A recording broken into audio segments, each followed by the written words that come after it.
नमस्कार, मैं हूँ दिवाकर पांडे और आप देख रहे हैं दिल से दिवाकर। आज बात दिल्ली जंतर मंतर पर चल रहे प्रोटेस्ट की होगी। आपको क्या लगता है, जितना मीडिया में और बाकी बॉलीवुड के द्वारा, चाहे वो सीजेपी हो, सबके द्वारा जिस तरीके से दिखाए जाने का कोशिश किया जा रहा है कि ये प्रोटेस्ट उतना ईमानदार है, सिर्फ छात्रों के लिए ही है, क्या ये सत्य है? जवाब सिर्फ एक ही होगा, नहीं। ठीक है, स्टूडेंट्स के लिए मैं भी समर्थन कर रहा हूँ। स्टूडेंट्स के साथ जो न्याय है होनी चाहिए, पेपर लीक नहीं होना चाहिए, ये पूरे देश का मुद्दा है। लेकिन जो प्रोटेस्ट में चल रहा है स्टूडेंट्स के नाम पे, छात्रों के नाम पे, उनके आड़ में जिस पर तरीके से राजनीति की जा रही है, पहले से बैकडोर में वहाँ पे आम आदमी पार्टी की पूरी पार्टी खत्म हो चुकी थी, तो आम आदमी पार्टी ने बैकडोर से एंट्री करने का कोशिश किया अभिजीत टिप के। और उसके बाद आप स्टार्टिंग से ही देखे होंगे, प्रोटेस्ट से जितने भी जुड़ने वाले लोग थे एंटी सनातनी थे, या यूँ कहें धर्म विरोधी लोग थे। चाहे वो कुणाल कामरा की बात हो, चाहे जो भी लोग हो। अब बात वो तो उस टाइम बयानबाजी खूब हुई, वहाँ तक भी ठीक था। जिस दिन प्रोटेस्ट हुआ, ये बात सही है कि प्रोटेस्ट में स्टूडेंट्स की संख्या पहुंची, छात्रों की संख्या पहुंची, वो प्रदर्शन करने पहुंचे, लेकिन उनकी आड़ में जिस तरीके से राजनीति की गई, आज सारे लोग चर्चा कर रहे हैं स्टूडेंट पे लाठी क्यों बरसाई गई, लाठी क्यों बरसाई गई। तो क्या लाठी नहीं अगर बरसती, उन्हें रोकने नहीं रोका जाता, तो क्या उन्हें संसद में मार्च करने के लिए छोड़ दिया जाता, संसद में घुस करके तोड़फोड़ करने के लिए छोड़ दिया जाता? आप लोग ये चाहते हैं। वो लोग बात कर रहे थे भारत को नेपाल बनाने की, भारत को बांग्लादेश बनाने की। क्या आप चाहते हैं कि भारत को बांग्लादेश बनने दिया जाता?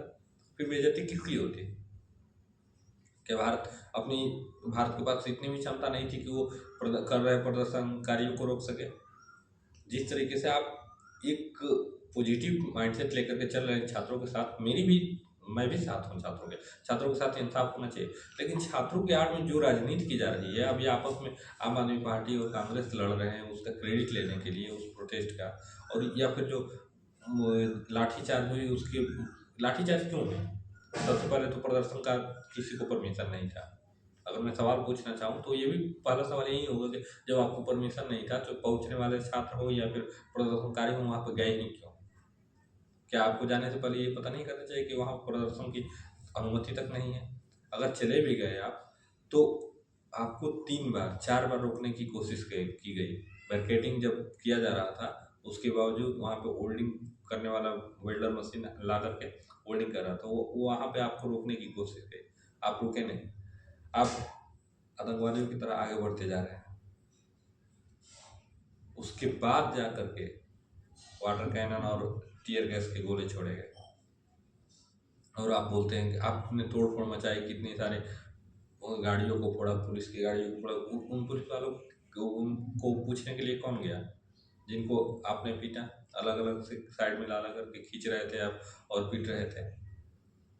एक तरफ की बात करना बंद कीजिए। और ये जो राजनीति कर रहे हैं ना, यहाँ पे तो आप बहुत सहानुभूति दिखा रहे हैं छात्रों के साथ, और केरल में क्या कर रहे हैं? जहाँ जहाँ पे आपकी सरकार है, वहाँ वहाँ पे आप क्या कर रहे हैं छात्रों के साथ? केरला में भी तो उसी नीट स्टूडेंट्स वहीं प्रदर्शन कर रहे थे, वहाँ पे भी तो आपने वाटर कैनन छोड़ा और लाठीचार्ज करवाई। उसके लिए कौन जिम्मेदार है? मकसद सिर्फ आपका राजनीति करना है। छात्रों के साथ इंसाफ होना चाहिए, मैं भी इस बात के साथ हूँ, लेकिन राजनीति करके नहीं। आपका मकसद सिर्फ सरकार को गिराना है, आप गिराइए सरकार को, लेकिन छात्रों को मुहरा बना करके नहीं। आप हिंदू धर्म को वहाँ पर ब्राह्मणवाद से आज़ादी के नारे लगा रहे हैं, सनातन विरोधी गतिविधि कर रहे हैं, और आप बोल रहे हैं कि छात्रों के लिए हम इंसाफ की लड़ाई लड़ रहे हैं। चाहे कोई भी हो, सीजेपी से हो, सीजेपी वाले को तो मतलब कहना ही नहीं।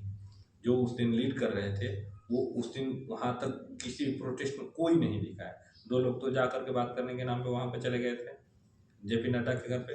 और बाकी जो 2 लोग बचे हुए थे अभिजीत के, तो एक को तो विजय दहिया को बार बार देखा गया मेट्रो स्टेशन पे बर्गर खाते हुए, रात में भी घूमते हुए इधर उधर, और अभिजीत टिप के ट्रक में छुपा बैठा था छात्रों को आगे करके, और वो लोग छुपे बैठे थे।